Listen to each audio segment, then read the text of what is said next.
জাতির নেতা হওয়া এতটাই সহজ, কতটা দীর্ঘ পথ পাড়ি দিতে হয়েছে, কতটা ত্যাগ এবং কুরবানির পরীক্ষা থেকে অবতীর্ণ হতে হয়েছে। প্রত্যেকটি পরীক্ষায় যখন সফলতার সাথে উত্তীর্ণ হলো, তখনই না আল্লাহ তাকে নেতা বানালেন, রাষ্ট্র ক্ষমতা দিলেন, নেতৃত্ব কর্তৃত্বের চাবিকাঠি দিলেন। আজকে আমরা যারা পরিবর্তন চাই, সমাজ রাষ্ট্রের যারা পরিবর্তনের চিন্তা করি, আমাদেরকেও এই ধরনের পরীক্ষা দিতে হবে। এই ধরনের পরীক্ষা আসবে আমাদের জীবনে।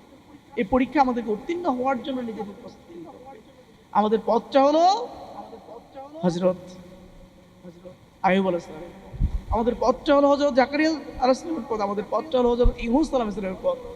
দীর্ঘদিন তিনি মাছের পেটে থেকে পরীক্ষা দিয়েছিলেন। জাকারিয়া আলাইহিস সালামকে করাত দিয়ে দ্বিখণ্ডিত করে তাকে শহীদ করা হয়েছিল। হযরত আইয়ুব আলাইহিস সালামকে কঠিন দুরারোগ্য রোগ দিয়ে তাকে দীর্ঘ সময় পরীক্ষা নেওয়া হয়েছিল। হযরত ইউসুফ আলাইহিস সালামকে মিশরের কারাগারে দীর্ঘদিন তাকে বন্দী রেখে পরীক্ষা নেওয়া হয়েছিল। আমাদের প্রিয় রসুলকেও দীর্ঘদিন কারাগারে বন্দী রাখা, শিহাবে আবু তালেবের দীর্ঘ সময় তাকে, সেই কোন জেলখানা, আজকের সময় জেলখানা, আজকের জেলখানা তো আরামায়েশের জায়গা, কিছুটা নিরাপদ জায়গা মনে হয়। খাওয়া দাওয়া একেবারেই খারাপ না সেখানে, যা দেয় তার চেয়ে বাইরে থেকে যে খাওয়া দাওয়া ফ্যামিলি এবং সংগঠনের ভাইরা দেয়, মনে হয় যে এখানে কয়েক বছর কাটাই দিই, কোনো সমস্যা নেই। কি ভাই, মনে হয় না? যারা কারাগারে বাইরের জীবনে এসে যা তাহাজ্জুদ করে, 2 মাস 3 মাসে ওখানে তাহাজ্জুদ ছিল।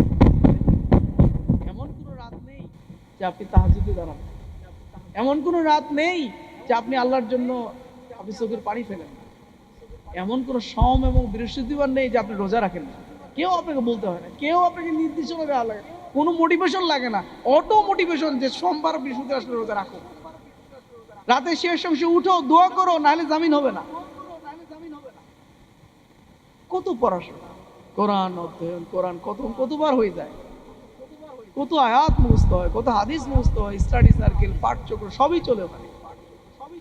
ভালো না তো কি, যেন মাঝে মাঝে এটা যদি চিল্লার জায়গা হতো, নিজ উদ্যোগে যাওয়া যায়, আবার নিজ উদ্যোগে বেরো আসা যায়। আমি মাঝে মাঝে এটা যাইতাম, কারণ যে মজা পাই আসছি মানে এটা যাওয়া, যদি এখন তো আমাদের উপায় নেই, নিজ উদ্যোগে যাওয়ার উপায় নেই, সরকার বাধ্য করে নিয়ে যায়, আবার নিজ উদ্যোগে বের হওয়ার উপায় নেই, সরকার লং টাইম মানে ইচ্ছা মতো ওখানে রেখে দেয় আমাদের। আর যা পানিশমেন্ট দেওয়া তো দেই, জন্য ইচ্ছা করে সেই পরীক্ষার মধ্যে পড়তে চায় না। আল্লাহর পক্ষ থেকে পরীক্ষা আসলে সেই পরীক্ষা দেওয়ার ব্যাপারে আমরা প্রস্তুত, ইনশাআল্লাহ আমরা সেটা করছি, তাই না? বলছিলাম যে সম্মানিত ভাইরা, এই কারাগার ভয় পাওয়া যাবে, হ্যাঁ, এটা বড় ইবাদতের বড় সুযোগ সেখানে, বড় সুযোগ, আমলের বড় সুযোগ সেখানে। সম্মানিত ভাইরা, আল্লাহ রাসূল তো বলছিলাম এটা যে খাওয়া দাওয়া সব ভালো, বাইরে থেকে কত সুন্দর খাওয়া দাওয়া পাঠাচ্ছে। আল্লাহ রাসূলের সময় কি কারাগারে ছিলেন, সে হবে বন্দি রাখা হলো, খাওয়া দাওয়া যা মজুদ ছিল সব শেষ, তাদের সাথে অর্থনৈতিক সম্পর্ক বিচ্ছিন্ন হলো, সামাজিক সম্পর্ক বিচ্ছিন্ন হলো, খাদ্য সামগ্রী সরবরাহ বিচ্ছিন্ন করে দেওয়া হলো, পানি সরবরাহ বিচ্ছিন্ন করে দেওয়া হলো, সব দিক থেকে বিচ্ছিন্ন করে দেওয়া হয়েছে, কোনো সম্পর্ক নেই তাদের সাথে। একটা বছর খাদ্য সামগ্রী শেষ, কি হবে? উটের চামড়া সিদ্ধ হওয়া শুরু হয়, একটা পর্যায়ে উটের চামড়াও শেষ, অর্থাৎ তাঁবুগুলো উটের চামড়া সব শেষ হয়ে গেল। কি হবে? গাছের ছাল আর গাছের পাতা খেয়ে খেয়ে জীবন শুরু হয়ে গেল। কতটা কষ্টে রেখেছে তাদের জেলখানা, তাদের এই, এরপরও ইমানের পথ থেকে তারা বিচ্যুত হয় নাই। আর আমরা সামান্য একবার জেলখানায় আসলে কেউ কেউ দ্বিতীয়বার আর জেলখানায় যাওয়াটাকে ভয় পায়। ফ্যামিলিও বলে যে ভাই যা করছো করছো, এবার থামো। আর আমরাও চিন্তা করি যে ভাই জীবন থেকে চলে গেল এতটা মাস, সুতরাং এবার একটু ভাই আল্লাহর হস্তে সবই কোনো, কিন্তু আমার মতো করে এবার আমি আর এত রিস্ক নিতে পারবো না।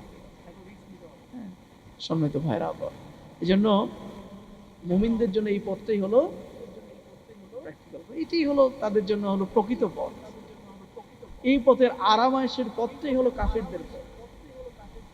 যদি আমাদের বাধা আসে, আমাদের উপর জুলুম আসে, নির্যাতন হয়, মনে করতে হবে আমি সহি পথে আছি, আমার বাধা নেই, আমার উপরে জুলুম নেই, কোনো নির্যাতন নেই, আমি পথ থেকে বিচ্যুত হয়েছি, আমি রাইট পথে নেই। বাংলাদেশে কত ইসলামী দল আছে না, অনেকগুলো ইসলামী দল আছে। সবার উপরে জুলুম হয়, সবার উপরে নির্যাতন হয়। আমেরিকার বিখ্যাত একটি গবেষণাগার, গবেষণা প্রতিষ্ঠান রেইন কর্পোরেশন, তারা মুসলমানদের উপর দীর্ঘ গবেষণা চালিয়ে রিপোর্ট করেছে এবং পশ্চিমা বিশ্বকে তারা সাজেশন করেছে মুসলমানদের নিয়ে, যে এই মুসলমানদের গবেষণার উপর করে মুসলমানদেরকে 4 ভাগে বিভক্ত করেছে এবং 4 ভাগের উপরই তাদের স্পেসিফিক পরামর্শ ছিল কোন ভাগকে নিয়ে তারা কি প্ল্যান করবে। তারা এই 4 ভাগের মধ্যে 1 নম্বর একটা গ্রুপ করেছিল, হলো এই গ্রুপটার নাম দিয়েছিল ফান্ডামেন্টালিস্ট। ফান্ডামেন্টালিস্ট, মৌলবাদী নাম দিয়েছে এই গ্রুপটার নাম, মুসলমানদের একটা গ্রুপকে। সে মৌলবাদী কারা? যারা ইসলামকে জীবন বিধান হিসেবে প্রতিষ্ঠিত করে, যারা নেতৃত্বের পরিবর্তনের কাজ করছে তারা হলো মৌলবাদী। অর্থাৎ আমরা, জামাত ইসলাম হলো মৌলবাদী তাদের দৃষ্টিতে। জামাত ইসলাম নেতৃত্বের পরিবর্তন চায়, জামাত ইসলাম নেতৃত্বের পরিবর্তন, খোদাতুর নেতৃত্বের পরিবর্তন ঘটিয়ে সেখানে সৎ নেতৃত্ব প্রতিষ্ঠিত করতে চায়। জামাত ইসলামকে ধর্ম হিসেবে গ্রহণ করে নাই শুধু, এটা হলো জীবন ব্যবস্থা হিসেবে গ্রহণ করেছে, এই জন্য এরা ফান্ডামেন্টালিস্ট। সুতরাং সর্বশক্তি নিয়োগ করো এই ফান্ডামেন্টালিস্টদের বিরুদ্ধে। এরা যদি একবার বিজয়ী হয় তাহলে দীর্ঘ সময় এরা একটা শাসন করেছিল, 1000 বছর শাসন করছিল, আমরা পাত্তাই পাইনি। 1000 বছর পরে আস্তে আস্তে করে এদেরকে পরাজিত করে আমরা নেতৃত্বের জায়গায় আসছি।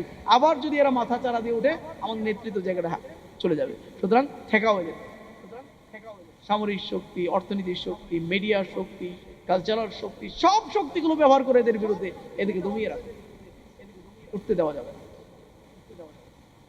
সব হলো আমাদের বিরুদ্ধে।